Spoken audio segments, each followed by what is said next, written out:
Dans un monde où les médias ont un impact profond sur nos vies, il est crucial de remettre en question ce que nous voyons, entendons et lisons. Bienvenue dans notre exploration de la façon dont les médias nous influencent, comment ils peuvent déformer notre perception du monde et pourquoi il est important de rester vigilant. Rejoignez-nous alors que nous plongeons dans les complexités des récits médiatiques et découvrons comment ils peuvent façonner nos pensées, nos émotions et nos actions. Préparez-vous à remettre en question le récit dominant et à découvrir la vérité derrière les apparences. Bienvenue dans Les médias vous mentent, décryptage d'une réalité façonnée par les récits médiatiques. Il était une fois un sanglier sauvage et une vache marine. Les deux étaient les meilleurs amis qui aimaient courir l'un contre l'autre. Un jour, la vache marine fut blessée et ne put plus courir. Alors, le sanglier sauvage l'emmena jusqu'à la mer où ils pouvaient courir pour toujours, l'un sur terre et l'autre dans l'eau. Si vous étiez né dans la communauté des chasseurs-cueilleurs Agta aux Philippines, vous auriez grandi en écoutant cette histoire. Et en effet, peu importe où vous avez grandi dans le monde, la plupart d'entre nous avons entendu des histoires qui résonnaient avec des sentiments comme celui-ci. Bien qu'elles semblent être de simples fables en surface, il y a beaucoup à apprendre d'elles, des choses comme l'amitié, la coopération et l'égalité. Dans le passé, des histoires comme celle-ci imprégnaient notre culture de l'enfance à la vieillesse. Mais le monde a beaucoup changé depuis nos jours de chasseurs-cueilleurs. Les histoires qui nous enseignent sur notre sens de la communauté sont désormais limitées aux fables pour enfants et ne circulent plus dans notre culture lorsque nous vieillissons. Alors qu'autrefois, la tâche de transmettre les compétences de vie nécessaires, l'histoire et l'information était un effort collectif, aujourd'hui, tout ce pouvoir a été donné aux médias commerciaux. Selon les mots de George Gerbner, les médias commerciaux ont éclipsé la religion, l'art, les traditions orales et la famille en tant que moteur de narration majeur de notre époque. Et celui qui raconte les histoires de la culture a le pouvoir de gouverner le comportement humain. Et là réside le plus grand problème avec le récit commercial. Twitter, YouTube, TikTok, Facebook, toutes les différentes applications et sites web d'actualité, combien de fois vérifions-nous les actualités sur nos téléphones chaque jour? Dans le passé, il fallait des semaines, des mois, voire des années pour entendre de mauvaises nouvelles de l'autre côté du monde. Mais aujourd'hui, nous avons tout à portée de main. Guerre, émeutes, chaos, scandales. Les nouvelles semblent inévitables. C'est comme si nous étions piégés dans un rouleau constant d'informations négatives sur toutes les plateformes et de tous les médias. Si vous le réduisez à ses racines, le message derrière tout cela est toujours le même.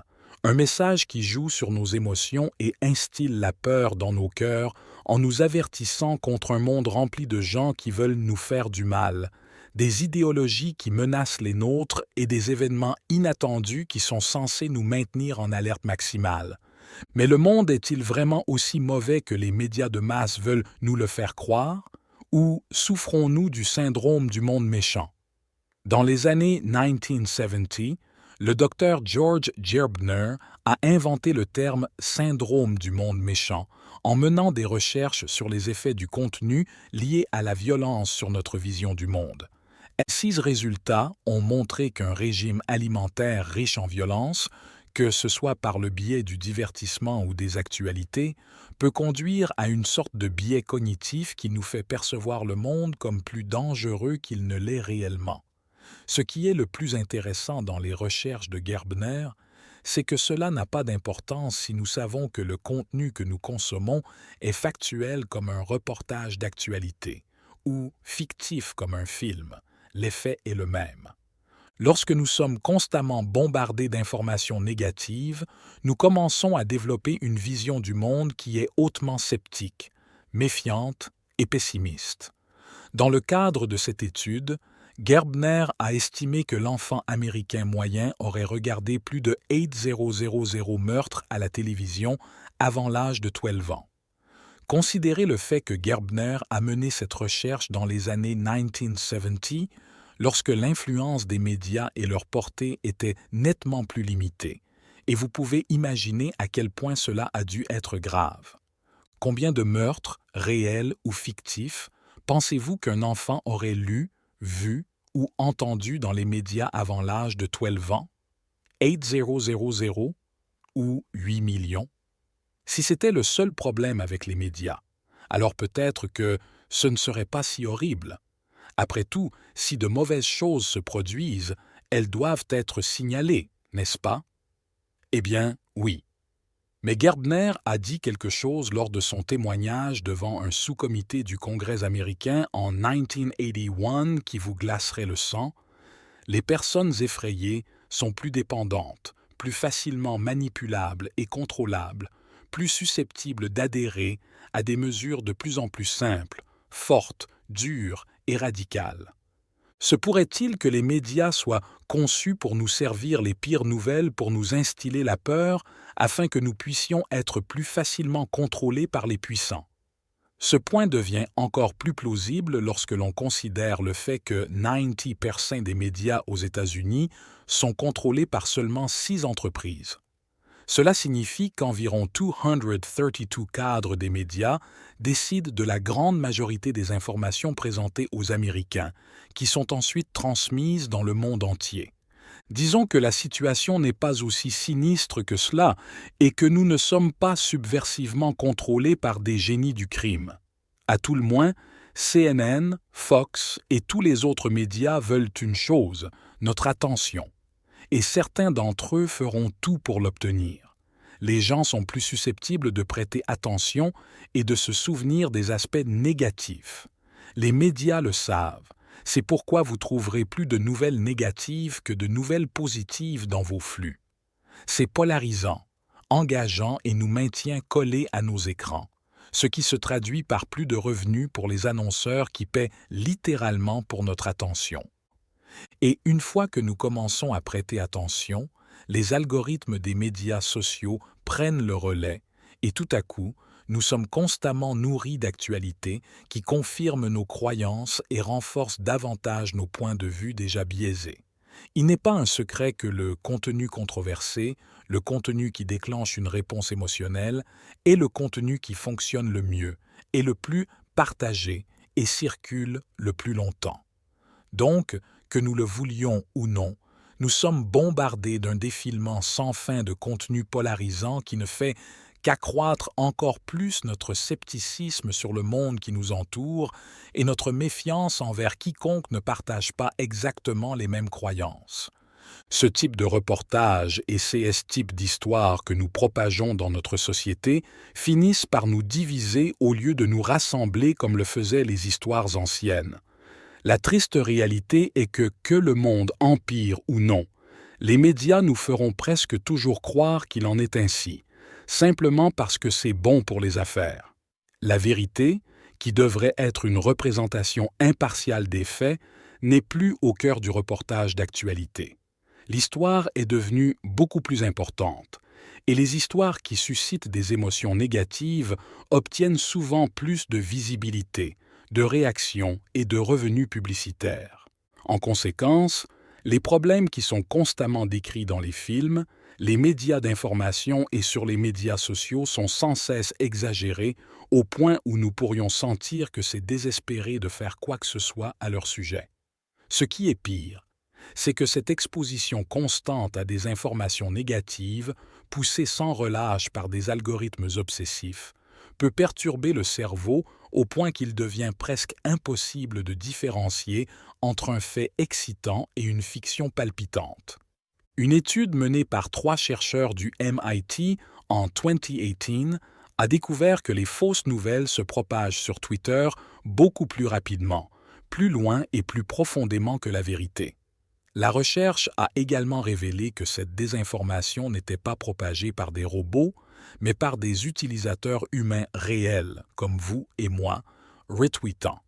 Tout comme ces algorithmes, nos cerveaux reconnaissent que les informations les plus polarisantes, vraies ou fausses, sont les informations qui deviendront virales et susciteront la réponse émotionnelle la plus forte du public. Et donc nous partageons ou citons en espérant obtenir ce tweet viral sans d'abord vérifier si les informations que nous diffusons sont exactes. Une autre raison pour laquelle il semble que le monde soit substantiellement pire que c'est eux que nous voyons devant nous est que les actualités parlent des choses qui se sont produites et non de celles qui ne l'ont pas été. Nous n'entendons pas parler des guerres qui n'ont jamais commencé en raison de pourparlers de paix réussis ou des fusillades qui ont été évitées grâce à une police efficace. Nous entendons à peine lorsque les taux de chômage baissent et lorsque l'économie connaît une amélioration. Parce que, encore une fois, ce n'est tout simplement pas aussi excitant que les mauvaises nouvelles. Malheureusement, tant que des choses terribles continueront de se produire sur la face de cette planète, il y aura toujours assez de rapports négatifs pour remplir les actualités, d'autant plus que les smartphones permettent désormais aux gens de devenir des reporters amateurs et des enquêteurs sur les crimes. Le syndrome du monde méchant parle directement de nos peurs les plus innées, qui déclenchent ensuite notre instinct de combat ou de fuite.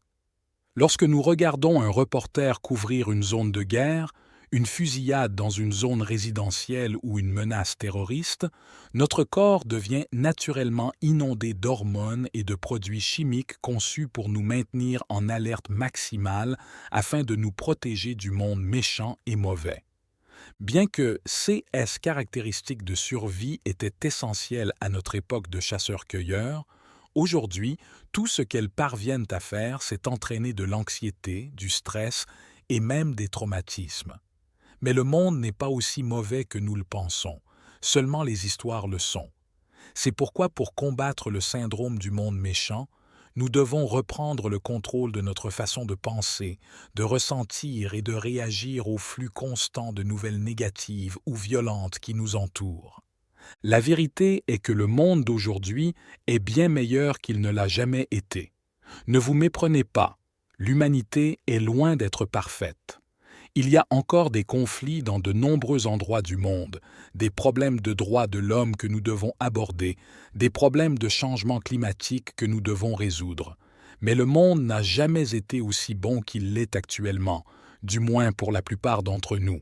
Les progrès en matière de santé et de technologie ont augmenté notre espérance de vie, diminué les taux de mortalité et amélioré nos conditions de vie. Nous n'avons pas assisté à de guerres mondiales depuis des décennies, nous sommes devenus plus tolérants les uns envers les autres et plus acceptants de nos différences. La violence est en baisse constante depuis 1946. Il y a eu moins de décès dus à la famine au cours de la dernière décennie qu'à tout autre moment de l'histoire humaine, et la pauvreté extrême diminue littéralement à la seconde près. Oui, nous sommes confrontés à des réalités difficiles sur le plan personnel et mondial chaque jour. Mais lorsque la tragédie, le crime et la guerre sont présentés comme la norme et non comme des séances isolées, il est naturel de se sentir en colère et effrayé. Nous devons choisir nos sources d'information avec soin et ne pas laisser les algorithmes obsessionnels des médias sociaux dominer notre perception du monde. Nous devons être conscients de notre approche des actualités et du divertissement et remettre en question notre façon de penser. La prochaine fois que vous parcourez votre flux et que vous trouverez un rapport de nouvelles perturbant, demandez-vous: est-ce un fait ou une fiction? Quelle preuve réelle y a-t-il de cet événement? Quel est le contexte? Ou suis-je simplement manipulé pour développer certains sentiments de peur et de suspicion? Si vous constatez que vos plateformes de médias sociaux vous servent le même type de contenu, soyez conscient de cela et assurez-vous de diversifier votre flux d'actualité pour inclure de la positivité afin de contrebalancer la négativité. À la fin de la journée, nous sommes une espèce qui raconte des histoires, et si nous avons appris quelque chose de notre histoire, c'est que le récit que nous partageons les uns avec les autres est la chose la plus importante. Tout comme à l'époque de nos ancêtres chasseurs-cueilleurs, les contes que nous racontons maintenant ont une grande influence sur la façon dont nous façonnons notre culture et notre peuple. Il serait peut-être temps de revenir à raconter des histoires comme celle du sanglier sauvage et de la vache marine. Peut-être que si nous le faisons, nous pouvons cultiver les valeurs qui nous rendent vraiment humains, comme prendre soin les uns des autres, être compatissants et donner le bénéfice du doute aux gens. Le monde n'est pas aussi méchant que les médias veulent vous le faire croire. Il est temps que nous arrêtions de les laisser nous mentir à ce sujet.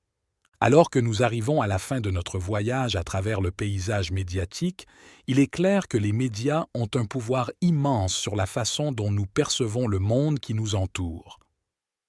Des histoires passionnantes aux informations choquantes, chaque élément façonne notre compréhension et influence nos actions.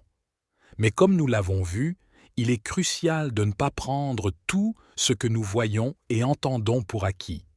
En gardant un esprit critique et en diversifiant nos sources d'informations, nous pouvons commencer à démêler les complexités des récits médiatiques et à forger notre propre compréhension du monde.